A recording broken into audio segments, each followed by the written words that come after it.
to heaven will come to us.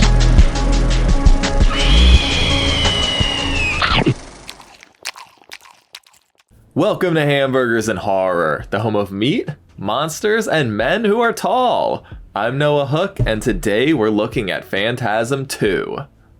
This 1988 sequel to the original Phantasm follows Mike after years of psychiatric evaluation due to his run-in with the tall man. Nobody, not even Reggie, believed it was anything more than a dream. Nobody aside from Liz, whose small Oregon town is currently in the tall man's crosshairs. But upon Mike's release, the tall man makes his presence known, so he and Reggie hit the road to help Liz and hunt down the interdimensional demon and his minions for good. Phantasm 2 was of course written and directed by Don Coscarelli. After the success of the original, he faced a lot of pressure to come up with a sequel, and it took him nearly a decade to pen a story that he was pleased with. Universal Studios offered to produce it, providing a $3 million budget. This is the highest budget a Phantasm film has ever had, but for a Universal film, it's relatively low. The studio did exert a lot of control over the film, taking away a lot of the ambiguity and dream sequences and replacing it with guns, action, and other things that were more popular at the time. They also forced Coscarelli to recast the character of Mike as they wanted somebody with more star power. All of this has led to Phantasm 2 being one of the more divisive films in the franchise, with it either being at the top or bottom at a lot of people's lists. The film of course stars the returning Angus Scrimm and Reggie Bannister as the tall man and Reggie, James LaGrosse from Drugstore Cowboy and Living in Oblivion as the recast Mike Pearson, Paula Irvine from Bates Motel and Santa Barbara as Liz, and Sam Phillips from The Dallas Connection and Cheerleader Massacre as Alchemy. The larger budget did allow Coscarelli to bring in a bigger crew, including cinematographer Darren Okada from films like Mean Girls and Halloween H2O, as well as composer Fred Miro from films like Soylent Green and Scarecrow. Greg Nicotero and Robert Kurtzman, 2/3 of what would later become K&B Effects, were also brought on to handle the film's special effects. Phantasm 2 grossed $7 million at the box office, being financially successful, but relatively lower than what Universal was hoping to make. It was mostly met with negative reviews from critics, who found it to be as incoherent as the first, but replacing the style, character development, and mystery with over-the-top gore. It currently holds a 38 and 57% on Rotten Tomatoes, as well as a 3.2 on Letterboxd, so it has done a bit better with general audiences over the years. I've seen Phantasm 2 a couple of times before, but it's been a few years since I've given it a watch. I'm excited to see how it holds up now that the original is fresh on my mind, but with all of that said, it's probably time we get started. Keep an eye out for Hitchhikers, cause we're watching Phantasm 2. The movie opens on a young woman named Liz Reynolds who has suffered from terrifying nightmares for the past 8 years. They may be more than just dreams though. It seems she was able to witness the events of the original film as we get an updated look at what happened in the finale. Reggie watches as the tall man and his minion collect the unconscious Mike, and he sneaks away to load up his shotgun. He gets jumped by a new and improved looking lurker, but he's able to beat it up. Ah shit, he called his homies though. Reggie puts out the stovetop flames and starts up the gas, intending for the fireplace to eventually blow up the entire house. The lurkers get locked up in the laundry chute, and Reggie knocks away the one taking Mike, and he yeets himself and Mike out of the second story window. The house explodes as the boys and the tall man escape though. Liz has watched as the tall man has traveled from town to town over the years, plundering their graveyards in order to enslave their dead in his own dimension. She knows the tall man can see her as well, and feels him coming closer to her every year. Soon her grandfather is going to pass away, and she fears the tall man is coming for him. She's been watching Mike all of this time as well, who has been institutionalized for the past 7 years. That morning, Mike speaks with his doctor, claiming to no longer believe in the tall man. His inner monologue confirms he's lying, but it's good enough to get him released, I guess. And he heads straight to the Morningside Cemetery. His grave digging is interrupted by Reggie, who's here to stop him and bring him home. Mike shows him the empty graves he's exhumed, but Reggie says the whole house exploding thing never happened and the tall man was all in his imagination. Mike says the tall man has been showing him and others across the country visions, one of whom is our new pal Liz. He asks Reggie to join him in saving her, but they flee when someone comes investigating. But on the way to meet Reggie's family, the tall man delivers a vision of himself turning on Reggie's gas. Mike tries to explain that something's wrong, but just as they arrive, the house explodes. Reggie's wife, daughter, and aunt die in the flames. Well, that's fucking awful. Now believing in Mike's premonition and connection to the tall man, he agrees to join him. They begin heading north, breaking into a hardware store to stock up on every melee weapon you can think of. They also construct a 4-barrel shotgun and a DIY flamethrower. The other Oregon towns the tall man visited didn't put up as strong of a fight and wound up as deserted ghost towns. They scope out the town's totally exhumed graveyard before breaking into the funeral home, which seems to be a bit more active. Mike comes across a woman's corpse in the mortuary, who disappears when he turns his back. Next, the boys come across Liz in the cremation room, but it looks like the tall man has watched The Thing since his last go-around. You play a good game, boy. The creature tells them to head east before Reggie burns it up. They are nearing the Idaho border with only one town called Perigord left to investigate. This is of course the home of Liz, whose grandfather has indeed passed away. She joins her sister Jerry and her grandmother at the funeral, where their priest, Father Myers, seems aware something sus is going on. Damn, Grandpa must have been a real dick. Nobody showed up. Damn, even Jerry decides to dip and leave town. Liz searches for her in the hopes of convincing her to stay, but when she spots a lurker, she realizes her dreams are real and tries to psychically contact Mike. It works! Mike explains that she's in real danger now, and the boys head out to find her. Drunk-ass Father Myers seems to be aware of what the tall man is up to and wants to stop it, so in an attempt to ruin this future dwarf, he stabs Grandpa right in front of Grandma. Liz comes across what looks like a dug-up casket, but before she can look inside, she's found by the tall man. Graveside service is about to begin. That night, Father Myers is visited by Grandpa at his home, as is Grandma Reynolds in her own bed.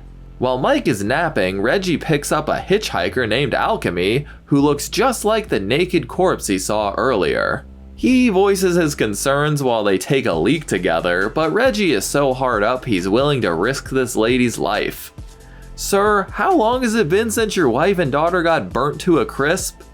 Well hey, at least she's heading to Perigord anyway. Liz realizes her grandma is missing, and the tall man's funeral pin psychically tells her to come to the funeral home tonight to save her. The boys and Kemi finally make it to Perigord, which is already virtually empty. Kemi offers them a room at her uncle's bed and breakfast. Well, to be honest, I've stayed in worse Airbnbs myself. Good thing Reggie has a master key.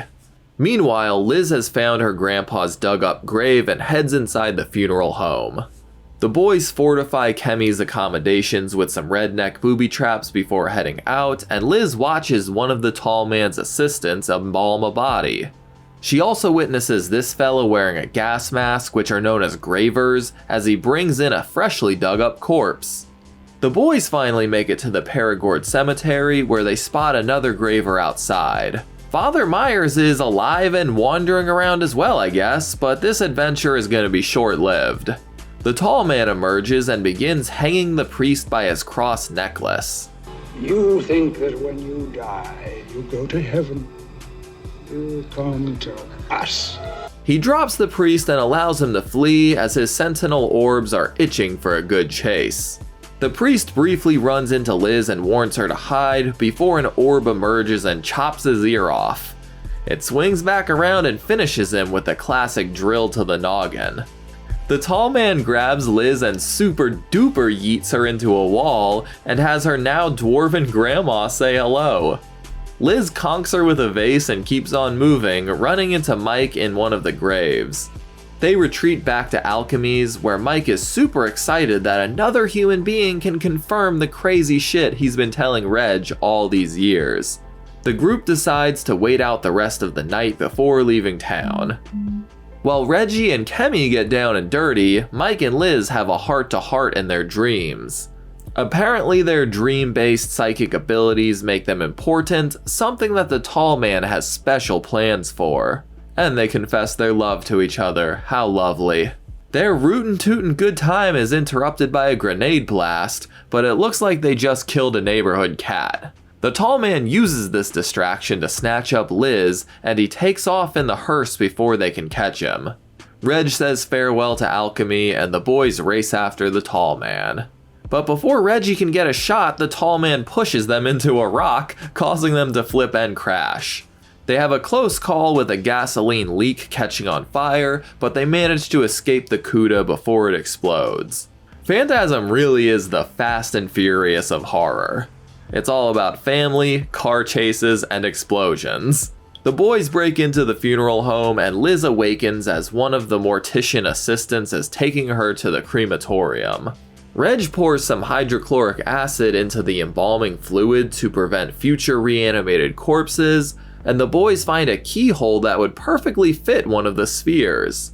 They split up because of course, and as the mortician is preparing to burn Liz alive, she slides off the slidey thing. I'll give a gold star to whoever can properly name the slidey thing. She whacks him in the balls and the jaw with a shovel, launching him into the oven for a crispy death. Mike narrowly saves her from the Brain Sucker 9000, but the two are jumped by the other mortician assistant. The orb returns and pins him to the wall though, and he is terrified to see the third, bigger, golden orb emerge. Bro chops his hand off to escape, so the big ball chases after the lovebirds. They manage to escape into another room, and in the basement, Reggie has a death match with a graver. Phantasm 2 joins the esteemed list of movies that feature a chainsaw duel. The golden sphere blows a hole in the door and scans the room with a laser, which proves to essentially function like the Predator's blaster. It chases them through several more doors before hitting a metal one, but as it drills its way inside, Liz is attacked by the one-handed crony. Unfortunately, he gets right in the ball's way again, and the indiscriminate killing machine tunnels through his back, up his throat, and into his face. Ouch. These boys are still motel helling it up, but after an ass whooping, Reggie is able to win with a low blow. A bunch of lurkers emerge, finally giving him a chance to try his quadruple barrel shotgun. Meanwhile, Alchemy seems to be having some car trouble.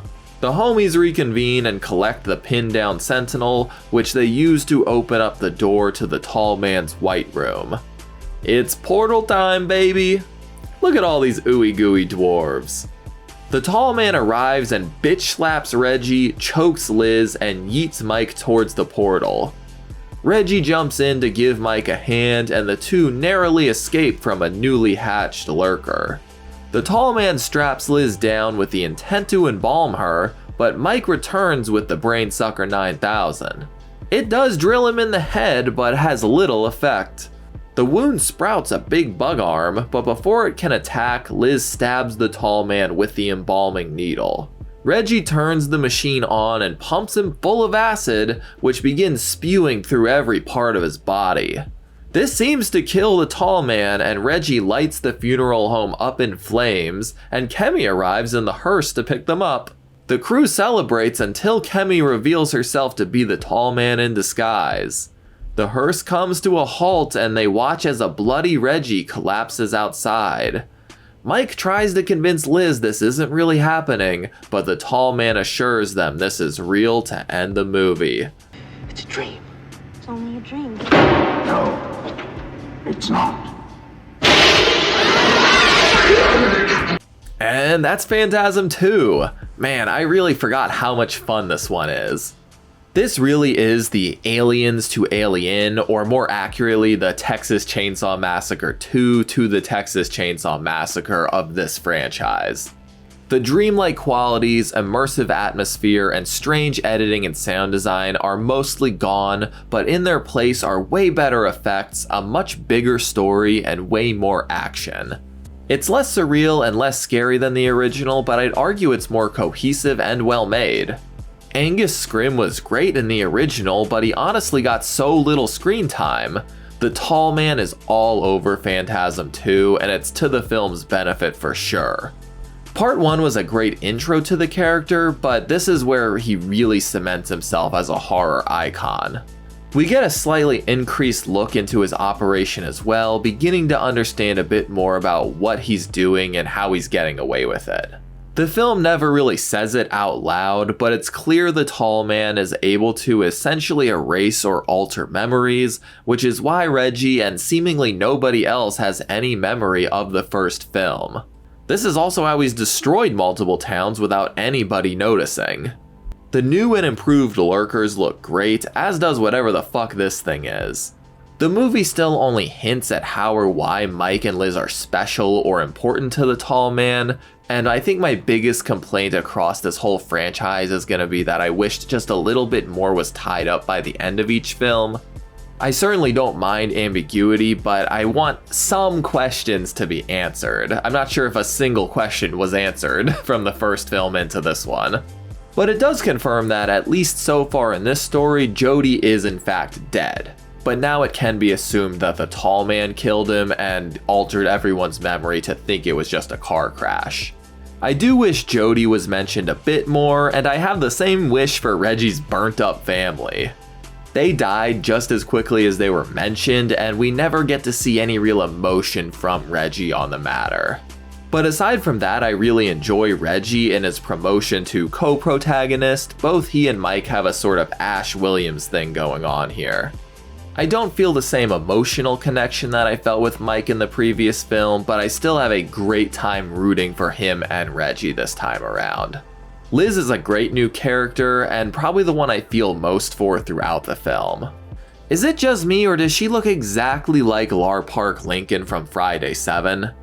I know some folks have varying opinions on Mike being recast, but at least thus far I have no issue with James LaGrosse.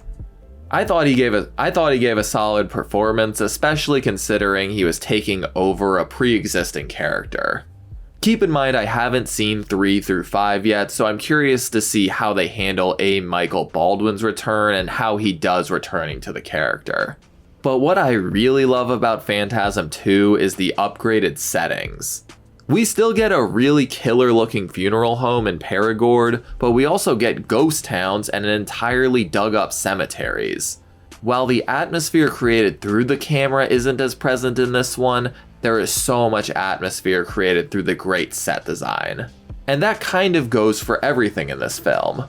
Phantasm 2 goes the action-packed sequel route, adding more of everything we loved from the original as far as the creatures, actions, and stunts go.